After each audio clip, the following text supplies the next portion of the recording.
इस वीडियो का टॉपिक है यूज़ ऑफ थिसॉरस और वीडियो के ज़रिए हम जानेंगे कि थिसॉरस क्या होता है और इसको किस तरह से इस्तेमाल किया जा सकता है। थिसॉरस एक किताब होती है जिसमें वर्ड्स के हम मानी अल्फाज ढूंढे जाते हैं। हम मानी का मतलब ऐसे अल्फाज जिनका मतलब एक हो। मिसाल के तौर पर ये लफ्ज़ ले लेते हैं गुड, जिसका मतलब होता है अच्छा।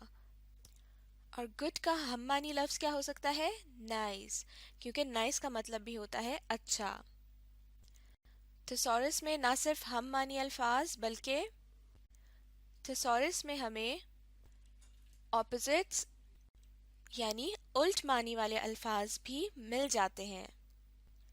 इसी एग्जाम्पल की मदद से समझने की कोशिश करते हैं। गुड का मतलब होता है अच्छा, तो इसका ऑपोजिट क्या होगा?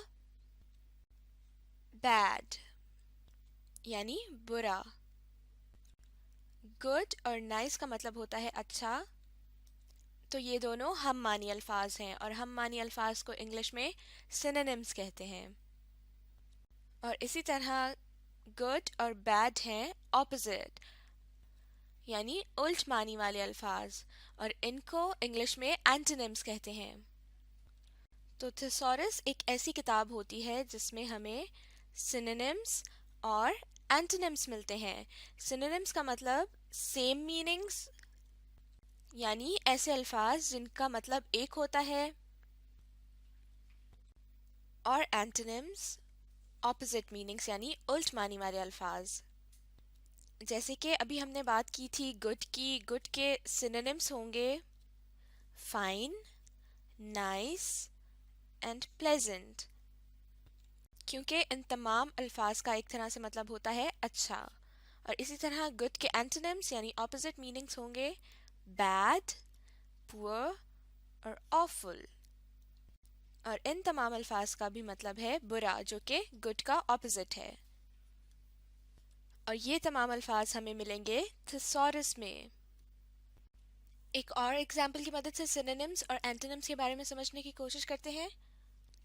मिसाल के तौर पर लफ्ज़ बिग को ले लेते हैं जिसका मतलब होता है बड़ा, और बिग के सिनोनिम्स होंगे ग्रेट, ह्यूज, जायंट।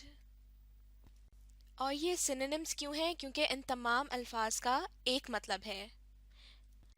इसी तरह अगर हम एंटोनिम्स यानी ऑपोजिट मीनिंग्स वाले वर्ड्स की बात करें तो बिग के एंटोनिम्स होंगे लिटिल, टाइनी, लेस या फिर स्मॉल। यहाँ पर हमने स्मॉल भी लिख दिया। और ये बिग के एंटोनिम्स क्यों हैं? क्योंकि बिग का मतलब होता है बड़ा और स्मॉल, लिटिल, टाइनी या फिर लेस का मतलब होता है छोटा या फिर कम। थिसॉरस का एक बहुत अहम मकसद होता है और वो मकसद ये है कि जब हम कोई ऐसे या स्टोरी वगैरह लिख रहे होते हैं तो हमें बहुत सारे वर्ड्स की ज़रूरत पड़ती है।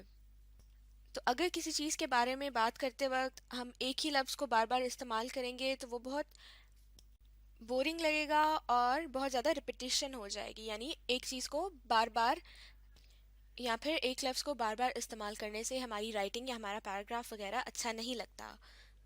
तो हमें लिखते वक्त अक्सर ऐसे अल्फाज की ज़रूरत पड़ती है जिनको जिनको हम इस्तेमाल कर सकें एक ही लफ्ज़ को बार बार रिपीट किए बगैर।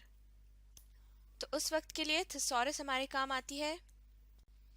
थिसॉरस की मदद से ना सिर्फ हमारी वोकैबुलरी में इजाफा होता है बल्कि जो कुछ भी हम लिख रहे होते हैं ऐसे या फिर स्टोरी वगैरह, वो भी बहुत अच्छी लगती है। मिसाल की मदद से समझने की कोशिश करते हैं।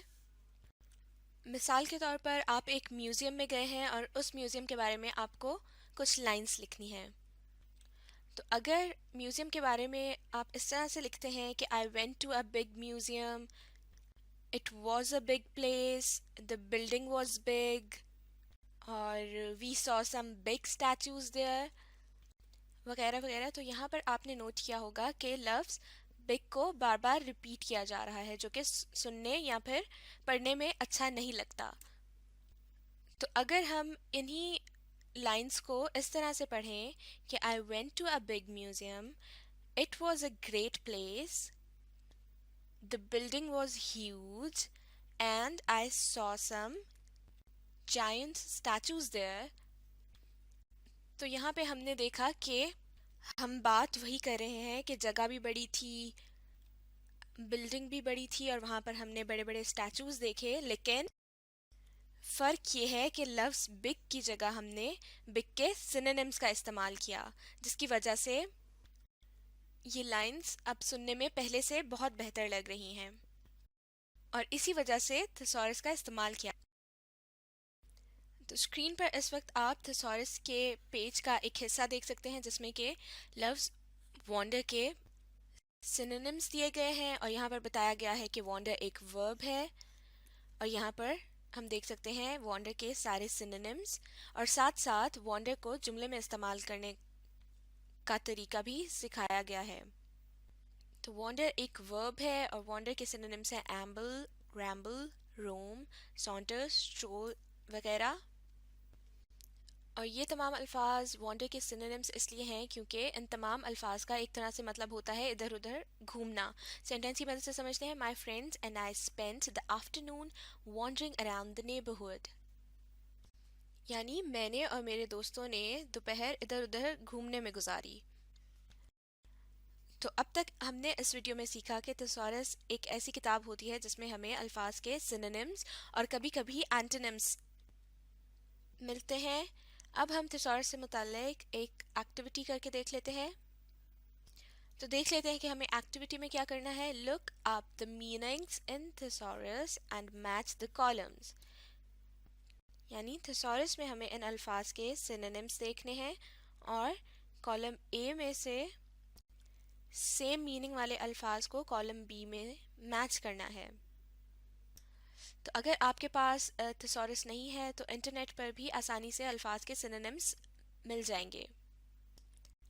मिसाल के तौर पर अगर आप गूगल खोल कर यहाँ पे सर्च बॉक्स में थिसॉरस टाइप करते हैं और सर्च करते हैं तो यहाँ पर एक वेबसाइट आपको मिलेगी www.thesaurus.com, जहाँ पर आपको तकरीबन तमाम अल्फाज के सिनोनिम्स और एंटोनिम्स मिल जाएंगे। तो हम अपनी एक्सरसाइज इस वेबसाइट की मदद से कर सकते हैं। तो यहाँ पे हम पढ़ लेंगे कि हमें किन अल्फाज के सिनोनिम्स ढूंढने हैं।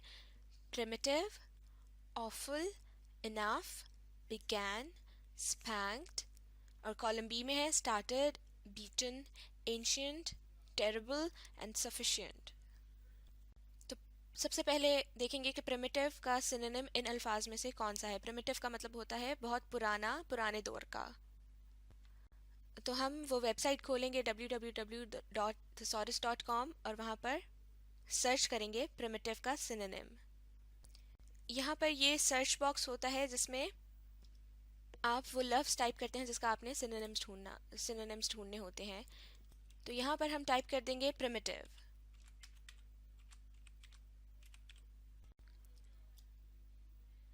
और यहाँ पर थिसॉरस में ये तमाम सिनोनिम्स निकल आए जो कि प्रिमिटिव के हो सकते हैं। तो प्रिमिटिव के ज़्यादा करीब होता है एंशिएंट और ओरिजिनल, जो कि हमने कॉलम बी में देखा था। तो प्रिमिटिव का सिनोनिम हुआ एंशिएंट। तो यहाँ पर हम प्रिमिटिव को एंशिएंट के साथ मैच कर देंगे। यहाँ लाइन लगाकर प्रिमिटिव को एंशिएंट से मैच कर दिया। अगला लफ्ज़ है ऑफुल। बिल्कुल उसी तरह से इंटरनेट पर सर्च करेंगे और ऑफुल का सिनोनिम ढूंढेंगे। और ऑफुल का माफ़ कीजिएगा करीब तरीन सिनोनिम आ गया टेरिबल, जो कि दूसरे कॉलम में मौजूद है। तो इस वजह से ऑफुल को हम टेरिबल के साथ मैच कर देंगे। Awful, terrible. अगला लफ्ज़ है इनफ। तो हमने सिनोनिम ढूंढने के लिए थिसॉरस की किताब या फिर वेबसाइट खोली और यहाँ पर इनफ टाइप कर दिया, और अब हमें इनफ का सिनोनिम मिल जाएगा।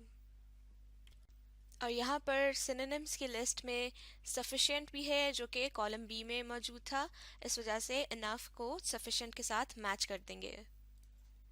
Enough, sufficient. इसी तरह बिगैन।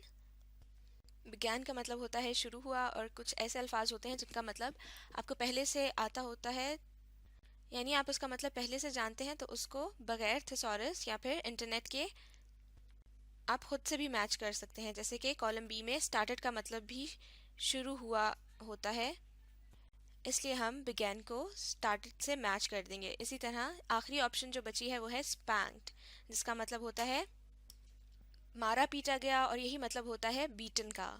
तो स्पैंक्ड और बीटन को हम इस तरह से मैच कर देंगे। और इसके साथ ही हमारी थिसॉरस से मुतल्लिक एक्सरसाइज भी मुकम्मल हो गई। तो अब आपको खुद से कुछ नए अल्फाज के सिनोनिम्स थिसॉरस में ढूंढने हैं और साथ साथ पढ़ने लिखने और सीखने का अमल जारी रखना है।